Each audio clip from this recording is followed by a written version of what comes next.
concurrente de Koh Lanta, le feu sacré, Clémence ne laisse pas transparaître aux Philippines le drame familial qu'elle a vécu. En 2012, sa sœur, enceinte au moment des faits, a été tuée à son domicile.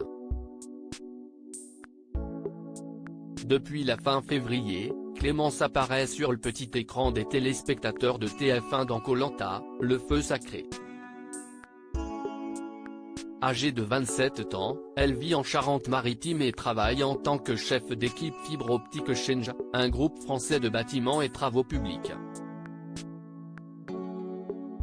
Pendant plusieurs années, Clémence s'est occupée de sa famille.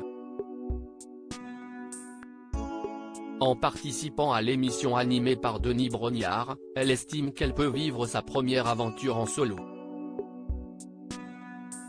J'ai besoin de me connaître. Ce sera la première fois où je vais m'engager toute seule. Personne ne devra compter sur moi et moi, je ne devrai compter sur personne, témoigne-t-elle dans son portrait.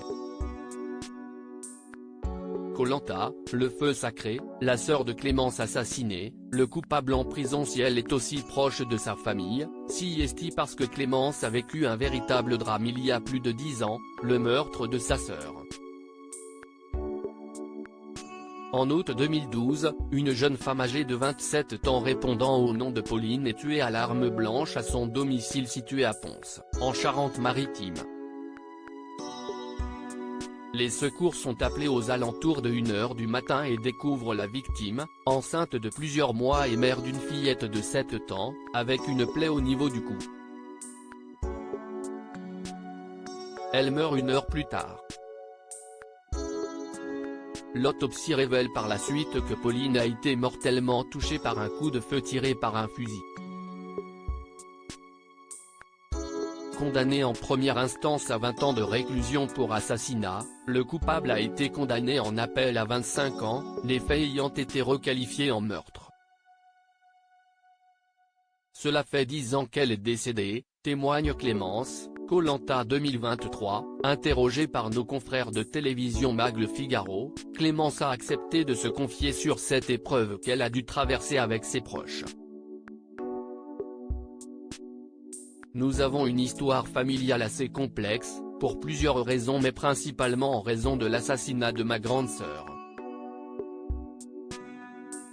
Cela fait 10 ans qu'elle est décédée, nous avons eu 8 ans de procédure judiciaire et si est quelque chose d'assez lourd à supporter pour une famille, a-t-elle confié, expliquant aussi que ce drame est à l'origine de sa proximité géographique avec sa famille.